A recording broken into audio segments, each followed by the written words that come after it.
नमस्कार, बहुत स्वागत है आप सभी का। मैं आपके साथ अस्मिता दुबे और बुलेटिन की शुरुआत इस वक्त की बड़ी खबर के साथ। भोपाल से बड़ी जानकारी, जहां रामनिवास रावत का इस्तीफा मंजूर किया गया है। इस्तीफा मंजूर होने के बाद अधिसूचना जारी की गई। विजयपुर उपचुनाव हारने के बाद दिया था इस्तीफा, तो 2 दिसंबर को सीएम ने मंजूर किया इस्तीफा। रामनिवास रावत पर था वन मंत्रालय। तो बड़ी जानकारी से आप सभी को रूबरू करा रहे हैं। रामनिवास रावत का इस्तीफा मंजूर कर लिया गया है। इस्तीफा मंजूर होने के बाद अधिसूचना जारी की गई है। विजयपुर उपचुनाव हारने के बाद दिया था इस्तीफा। 2 दिसंबर को सीएम ने मंजूर किया इस्तीफा।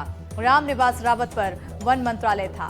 कहीं ना कहीं उपचुनाव हुआ, उपचुनाव में हार हुई और हार के बाद फिर इस्तीफा दिया गया। तो वहीं इस्तीफा को अब फिलहाल मंजूर कर लिया गया है, जिसके बाद अधिसूचना भी जारी की गई है। बताते चले कि विजयपुर में उपचुनाव हुआ, जहां पर कांग्रेस उम्मीदवार को जीत हासिल हुई, तो वहीं कांग्रेस से बीजेपी में शामिल हुए रामनिवास रावत को हार का सामना करना पड़ा।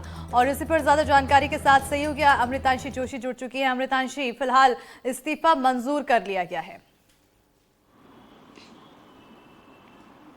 बिल्कुल देखिए, क्योंकि जिस दिन नतीजे आए थे उसके बाद ये माना जा रहा था कि रामनिवास रावत क्या इस्तीफा देंगे या फिर कोई और प्रक्रिया से जो है उनके वन मंत्री का पद जो है उनसे लिया जाएगा। लेकिन जैसे ही नतीजे आए उसके बाद ही रामनिवास रावत ने इसे नैतिकता के आधार पर बताते हुए उनका इस्तीफा मुख्यमंत्री को भेज दिया था। लेकिन क्योंकि मुख्यमंत्री मोहन यादव उस दिन विदेश दौरे पर रवाना हो रहे थे, इसलिए कई दिनों तक ही इस्तीफा अटका रहा। करीबन 12 दिन बाद रामनिवास रावत जो कि वन मंत्री थे, उनका इस्तीफा मंजूर हुआ। दोपहर में 2 तारीख को ये इस्तीफा मंजूर किया गया और मुख्यमंत्री ने इसे जो है वो अनुशंसा के लिए राज्यपाल के पास भेजा। उसके बाद राजपत्रित अधिसूचना इसको लेकर जारी हो गई है और अब मध्य प्रदेश में जो वन मंत्री का पद है वो खाली हो गया है। जब रामनिवास रावत से ये पूछा गया था कि क्या वो इस्तीफा देंगे, तो उन्होंने ये साफ कर दिया था कि वो इस्तीफा दे चुके हैं और नैतिकता के आधार पर उन्होंने पूरी हार की जिम्मेदारी खुद पर ली थी और तत्काल अपना इस्तीफा भेज दिया था। अब बड़े सवाल ये है कि क्या रामनिवास रावत को आने वाले दिनों में सरकार या संगठन की ओर से कोई बड़ा पद दिया जाएगा।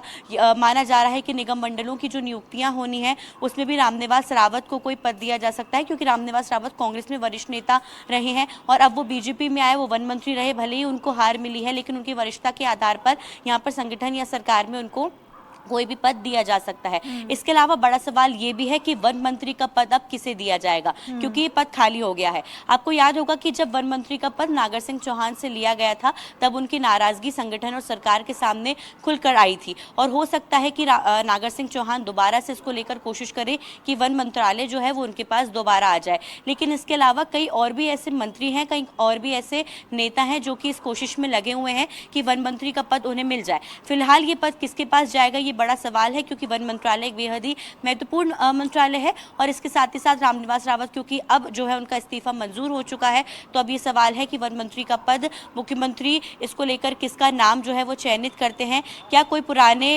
मंत्री जो कि वन विभाग से जुड़े रहे हैं, चाहे वो विजय शाह भी हो सकते हैं, वो नागर सिंह चौहान भी हो सकते हैं, इनको जिम्मेदारी दी जाएगी या फिर कोई नया चेहरा होगा और जब भी मंत्रिमंडल विस्तार होगा तो इसको लेकर जो है चीजें सामने क्लियर होंगी। जी बिल्कुल अमृतांशी, अगर राजनीतिक दृष्टि से देखा जाए तो जब उन्होंने कांग्रेस छोड़ बीजेपी में शामिल हुए और उसके बाद जब हार का सामना करना पड़ा, तो कई तरह की चर्चाएं यहां पर देखने को मिली थी और अब इस्तीफे के बाद किसी तरह की चर्चाएं, क्या कांग्रेस की तरफ से कोई प्रतिक्रिया? अब बिल्कुल देखिए, अगर बात करें तो जब वन मंत्री क्योंकि होते हुए रामनिवास रावत चुनाव हारे थे, तो राजनीतिक हलचल काफ़ी ज़्यादा देखने को मिली। उसके बाद हमने अभी जो है हाल ही में देखा कि सिंधिया और जो बीजेपी के संगठन और सरकार की बयानबाजी थी उनके प्रचार को लेकर, वो भी निकलकर सामने आई। लेकिन रामनिवास रावत जो है वो लगातार ही इस बात की जिम्मेदारी ले रहे हैं कि उनकी जो है वो हार हुई है, उन्होंने अपनी हार स्वीकार की है और शायद यही वजह रही है कि जिस दिन नतीजे आए थे कुछ घंटों बाद ही उन्होंने मुख्यमंत्री को अपना इस्तीफा भेज दिया था।